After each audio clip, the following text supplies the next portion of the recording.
नया topic start कर रहे हैं, यूनिटरी मेथड। यहाँ पर देखिए यूनिटरी मेथड में हम सबसे पहले अगर डेफिनेशन को देखें तो डेफिनेशन में बोला जाता है it is a technique use to find the value of single unit first and then use it to find out the value of required number of units. इसका मतलब ये है कि यहाँ पर आप कोई भी क्वांटिटी आपको दी जाए उसका क्या करेंगे, सबसे पहले उसका आप निकालेंगे 1 यूनिट की वैल्यू, क्योंकि ऐसे क्वेश्चंस में ना कई बार हमें कैसे क्वेश्चन दिए होते हैं जिसमें कि पहले ही कुछ यूनिट के कॉस्ट दी जाएगी, उसके बाद आपको क्या होगा और भी अदर क्वांटिटीज का पूछा जाएगा, तो 1 की कोई बात नहीं होगी। मतलब यहाँ पर देखो, जैसे हम बचपन में जब कोई क्वेश्चन करते थे तो हमें बोला जाता था कि जैसे राम परचेज बोला जा रहा है, राम परचेजेस 1 बुक फॉर ₹100। तो राम ने क्या किया, एक बुक खरीदी 100 रुपीज की, ठीक है। तो अगर उसे 10 बुक्स खरीदनी होगी तो उसे कितने पैसे देने पड़ेंगे, ऐसे होता था। तो हम क्या करते थे, 1 बुक की जो कॉस्ट है वो हम लिख देते थे 100 रुपीज, और 10 बुक्स के लिए हम क्या करते थे, यहाँ पर 100 रुपीज में 10 की मल्टीप्लाई कर देते थे। ओके, सो हमें मिलता था यहाँ पे 1000 रुपीज इस तरीके से।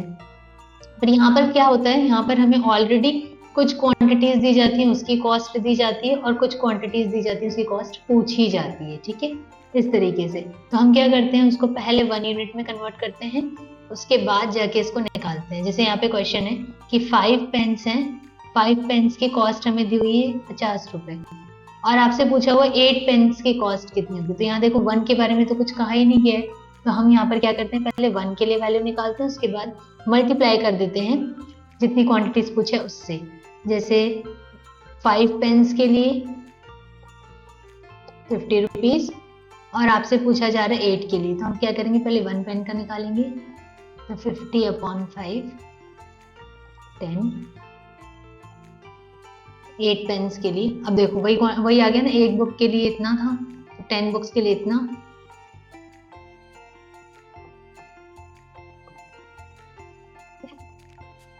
₹80। तो यहाँ पर आपने देखा इसको कैसे फाइंड आउट करना है, बहुत आसान है। हमें 1 के लिए वैल्यू निकालना है, और वो कैसे होता है, जब हम जो भी क्वांटिटी है उसको डिवाइड करते हैं, ठीक है, इस तरीके से। तो आसान है इसे करना। अब ये कैसे कहाँ कहाँ पर देखने को मिलता है, तो जैसे अगर हम देखें कॉस्ट एंड क्वांटिटी, जो कि मैंने यहाँ पर आपका एक एग्जाम्पल ले लिया, ये वाला स्पीड और टाइम का रिलेशन होता है, वहां देखने को मिलता है। और वर्क प्रॉब्लम्स, अब वर्क प्रॉब्लम्स क्या होते हैं, जैसे देखो कई बार ऐसे होता है कि 3 मेन हैं, उनको काम करने में 5 डेज का टाइम लग रहा है, तो आपको बताना होगा अगर हमने 5 मेन को काम दे दिया तो वो काम कितने दिनों में होगा। अब यहाँ पर देखिए हर बार मल्टीप्लाई सेम नहीं करना होता है। देखो ये तो हमें समझ में आता है कि अगर हम 5 पेन लेने गए तो 50 रुपए देने पड़ेंगे, और अगर हमने क्वांटिटी बढ़ा दी यानी कि 8 पेन्स अगर हम लेने जाएंगे तो जाहिर सी बात है हमें शॉपकीपर को एक्स्ट्रा मनी देना होगा। लेकिन जब हम यहाँ बात करते हैं, यहाँ देखिए 3 आदमी को हमने काम दिया, उन्होंने 5 दिन में कंप्लीट करके दिया। लेकिन अगर हमने बोला कि भाई 3 नहीं 5 लोग काम करेंगे, 5 men will work, ठीक है, तो फिर अब क्या होगा, अब देखो काम उतना ही था, हमने क्या कर दिया, लोगों को बढ़ा दिया, तो जाहिर सी बात है 5 दिन का काम क्या होगा, कम दिनों में होगा। ऐसे तो ऐसे हमें यूनिटरी मेथड में करना तो एक के लिए निकालना ही होता है, लेकिन हमेशा ये नहीं होगा कि हमेशा आप मल्टीप्लाई करके उसको इंक्रीज ही करोगे। अब आप बोलोगे 3 इंसान है तो वो क्या करें, 5 दिन में काम कर रहे हैं, तो 5 लोग क्या करेंगे, हम मल्टीप्लाई कर देते तो उन्हें 25 दिन लगेगा, ऐसे नहीं होगा, ठीक है, इस तरीके से नहीं होगा। तो इसी सबको समझने के लिए हमें देखना होता है कि क्वेश्चन हमें डायरेक्ट रिलेशन के बारे में बता रहा है कि इनवर्स रिलेशन के बारे में बता रहा है। तो ये जो एग्जाम्पल है जहाँ पर एक क्वांटिटी अगर इंक्रीज कर रहे हैं तो दूसरा भी इंक्रीज हो रहा है, वो कौन सा था हमारा, ये कॉस्ट वाला एग्जाम्पल, ठीक है। ऐसे ही अगर हम इसमें देखें तो एक क्वांटिटी बढ़ रहा है, दूसरा कम हो रहा है, तो यहाँ पर ये इसका एग्जाम्पल हो गया आपका वर्क वाला, ठीक है। ऐसे तो 2 तरीके से रिलेशन देखने को मिलता है जहां हम यूनिटरी मेथड यूज करते हैं, एक होता है डायरेक्ट रिलेशन और एक होता है इनवर्स। डायरेक्ट में जब एक क्वांटिटी बढ़ेगी तो दूसरी भी बढ़ेगी, घटेगी तो दूसरी भी घटेगी, लेकिन इसमें बिल्कुल इनवर्स केस है, एक बढ़ेगा तो दूसरा कम होगा। जैसे अगर बोले कि भाई तुम्हारे पास में 5 दिन नहीं है, 2 दिन है, अगर 2 दिन रहेंगे तो क्या होगा, फिर यहाँ पे 3 इंसान से तो 2 दिन में काम होगा नहीं, ऐसे करके तो 2 दिन कर दिया तो फिर हमें मैन को बढ़ाना पड़ेगा इस तरीके से, तो एक बढ़ेगा तो दूसरा घटेगा। जब हम डायरेक्ट रिलेशन में निकालते हैं तो हम एक यूनिट की वैल्यू निकाल के उसमें मल्टीप्लाई कर देते हैं जितने का पूछा है। इसमें भी यही करना होता है लेकिन हम रिवर्स फॉर्म में करते हैं, ठीक है। तो इस तरीके से हमें डायरेक्ट और इनवर्स रिलेशन भी पढ़ना है यूनिटरी मेथड में। ये पूरा इंट्रो का पार्ट था। अभी हम क्या करते हैं, इसके कुछ क्वेश्चंस प्रैक्टिस करते हैं जो आते ऐसे कुछ रिलेशंस वाले, ठीक है। चलिए, 6 pens cost ₹72। What is the cost of 1 pen? अब देखो इसमें डायरेक्टली आपसे 1 पेन का पूछा हुआ है, यानी यूनिटरी मेथड लगेगा इसमें, ठीक है। हम ये ट्राई कर रहे हैं कि हम कैसे पहचानेंगे कि ये यूनिटरी मेथड का क्वेश्चन है। तो एक का पूछा है तो हमें क्या करना होगा, यहाँ पे 1 के लिए निकालना, ठीक है। तो क्वेश्चन नंबर 1 का अगर हम स्टार्ट करते हैं तो हमें दिया हुआ है 6 पेन्स कॉस्ट ₹72, ठीक है। तो हम यहाँ लिखते हैं 6 पेन्स इज इक्वल्स टू कितने रुपीज, 72। तो 1 पेन के लिए कितना हो जाएगा, बस डिवाइड करना है 72/6, ठीक है। तो इसको जब आप डिवाइड करेंगे तो कितना आएगा 1 और ये 12। तो आपके लिए क्या पूछा था 1 पेन का, तो 1 पेन का जो कॉस्ट होगा 1 पेन कॉस्ट ₹12 हो गया, आसान है। अब नेक्स्ट आता है क्वेश्चन नंबर 2। यहाँ पर आपको बोला है 5 kg rice cost ₹250। What will be the cost for 8 kg of rice? तो हमें 8 kg राइस कॉस्ट निकालना है, ठीक है। सिंपल, 5 kg के लिए you will write 250 रुपीज।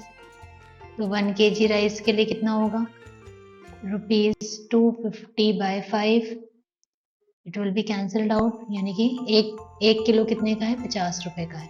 अब 1 किलो का पता है हमें, तो हम क्या करेंगे, जितने किलो का पूछे उतने का निकाल सकते हैं। तो 8 kg राइस के लिए कितना हो जाएगा, 1 के लिए 50 रुपए है, तो 8 के लिए 8 × 50 दैट इज 400 रुपीज, ठीक है। तो यहाँ पर आ गया 8 kg राइस कॉस्ट ₹400, ठीक है, आसान है। चलिए अगला देखते हैं, थोड़ा सा अलग है। यहाँ पर अब हम क्वेश्चंस ले रहे हैं, इसको हमें समझना होगा कि हम क्या कर रहे हैं, डायरेक्ट का कर रहे हैं कि इनवर्स का कर रहे हैं। ये क्वेश्चन अभी जो मैंने 2 लिए हैं ये मैंने इनवर्स के लिए, ठीक है। कैसे पता लगेगा, अगेन देखो वर्कर्स वाला क्वेश्चन है कि 8 वर्कर्स हैं, वो एक काम को कंप्लीट करने के लिए 6 दिन का समय लेते हैं। तो how many days will 4 workers take, तो 4 वर्कर्स को उसके लिए कितना दिन का समय लगेगा। तो यहाँ पर देखो वर्कर्स क्या हो गए, कम हो गए हैं, तो हमें लॉजिक यहाँ पर यूज करना है कि अगर वर्कर्स कम हो रहे हैं तो जितना समय लग रहा था उससे ज्यादा ही समय लगेगा, ठीक है। तो यानी कि एक क्वांटिटी कम हुई तो दूसरी बढ़ रही है, यानी वर्कर्स अगर हमने कम कर दिए तो डेज का जो आंसर आएगा वो हमारा ज्यादा आना चाहिए। तो हमें ऐसे लॉजिक समझना होगा। दूसरा है, एक कार है जो 5 आवर्स की स्पीड 5 आवर्स तक चलती है एक पर्टिकुलर स्पीड से 60 km/h की स्पीड से। How much time will it take at 100 km/h। अब देखो 60 km/h स्पीड थी उसकी, उसने कितनी कर दी 100 km/h, ठीक है। तो आप जानते हो कि जब हम स्पीड बढ़ा देते हैं तो टाइम क्या लगता है, कम लगता है। कहीं भी आप रोड पे जा रहे हो, आप क्या करो, अपनी स्पीड को बढ़ा दो। तो जहाँ कभी हमें जल्दी होती है तो हम यही तो करते हैं कि हम थोड़ा तेज भगा के लेके चलते हैं, ताकि क्या हो जाए, हमें समय कम लगे, या उतने ही समय जितना हमारे पास लिमिटेड टाइम है उतने में हम पहुंच सके। तो ऐसे इसमें थोड़ा सा लॉजिक हमें यूज करना पड़ता है, ठीक है। चलो तो स्टार्ट करते हैं। पहला 8 वर्कर्स कंप्लीट कर रहे हैं 6 डेज में, तो इसका मेथड भी थोड़ा सा डिफरेंट है। तो पहले हम 1 के लिए वैल्यू निकालेंगे, तो 8 वर्कर्स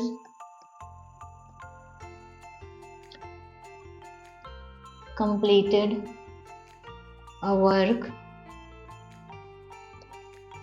in 6 days, ठीक है। अब देखना इसमें थोड़ा सा और आसान हो जाएगा समझना, जैसे वहां हम सब डायरेक्ट कर रहे थे, यहाँ इनवर्स है, ठीक है। तो सबसे पहले हम क्या करेंगे, 1 के लिए वैल्यू निकालेंगे। तो यहाँ वहां हमने क्या किया था डिवाइड, तो यहाँ हम क्या करेंगे मल्टीप्लाई। तो 1 वर्कर के लिए हम क्या कर देंगे, यहाँ पर 1 वर्कर के लिए मल्टीप्लाई करेंगे, तभी तो पता चलेगा कि हाँ एक वर्कर कर रहे, देखो 48 दिन का समय उसको लगेगा। ऐसे ही अगर हमारे पास 8 थे तो हमारे पास क्या हो रहा था, 6 दिन में काम हो जा रहा था, ठीक है। हमें निकालना है किसके लिए, 4 वर्कर्स के लिए। 4 वर्कर्स के लिए निकालना है तो क्या करेंगे, जो आंसर आया उसमें रिवर्स करके, इसको रिवर्स करके मल्टीप्लाई कर देंगे, ठीक है। तो कितना आ गया 12 डेज। या सिंपली समझ सकते हो आप, यहाँ पे मल्टीप्लाई किया है तो बाद में आप डिवाइड कर दो, है ना। जैसे अगर हम इसे लिखें 48 डिवाइडेड बाय 4, तो भी हमारा आंसर कितना आएगा 12। ऐसे भी समझ सकते हो कि डायरेक्ट रिलेशन में हमें क्या करना है, पहले एक के लिए वैल्यू निकालना है फिर मल्टीप्लाई करना है। और यहाँ पर हमें क्या करना होगा, जब हम इनवर्स का कर रहे हैं तो हम पहले क्या करेंगे, जब एक के लिए निकालना होगा तब मल्टीप्लाई करेंगे और बाद में डिवाइड करेंगे, ठीक है। बहुत आसान है समझना। अभी मैं इसको समराइज कर दूंगी, ठीक है। नेक्स्ट है question number 4।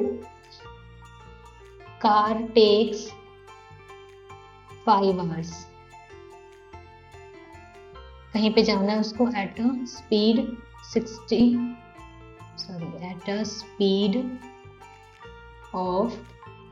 60 kilometre per hour, ठीक है। तो हमें कितने के लिए निकालना है, 100 किलोमीटर पर आवर के लिए। तो 60 किलोमीटर पर आवर पे चलती है तो उसको 5 घंटे का समय लगता है। तो अगर 1 किलोमीटर पर आवर पे चलेगी तो उसको 5 × 60 यानी कि 300 हो गया, 300 आवर्स लगेंगे। ओके, हमें निकालना है कितने के लिए, 100 किलोमीटर पर आवर यानी कि 300 आवर्स डिवाइडेड बाय 100 यानी कि उसको लगा 3 घंटे का समय, ठीक है। आसान है। तो अगर हम इसको शॉर्ट फॉर्म में समझना चाहें डायरेक्ट और इनवर्स को, तो देखिए जब आपको डायरेक्ट करना होगा, डायरेक्ट के लिए हम पहले क्या करेंगे, एक के लिए निकालने के लिए डिवाइड और बाकी के लिए मल्टीप्लाई, ठीक है। आसान है। और अगर इनवर्स करना होगा तो एक के लिए हम क्या करेंगे, मल्टीप्लाई और जब हमें बहुत सारे के लिए निकालना है तो डिवाइड। आसान है। इनवर्स है तो उल्टा है ना, इसको ध्यान रखना। ये किसके लिए है, 1 के लिए, और ये मोर, और ये भी आपका किसके लिए है, 1 के लिए, और ये आपका किसके लिए है, मोर, ठीक है। तो यहाँ पर आपका यूनिटरी मेथड का जो कॉन्सेप्ट है वो कंप्लीट होता है। बाकी अगर आपको और कुछ प्रैक्टिस क्वेश्चंस वगैरह चाहिए तो मैं लिंक नीचे PDF के लिंक दे दूंगी आपको, फिर वहां से आप डाउनलोड करके बाकी क्वेश्चंस प्रैक्टिस कर सकते हैं। कोई डाउट हो तो उसको मुझसे पूछ सकते हैं, ठीक है। चलिए।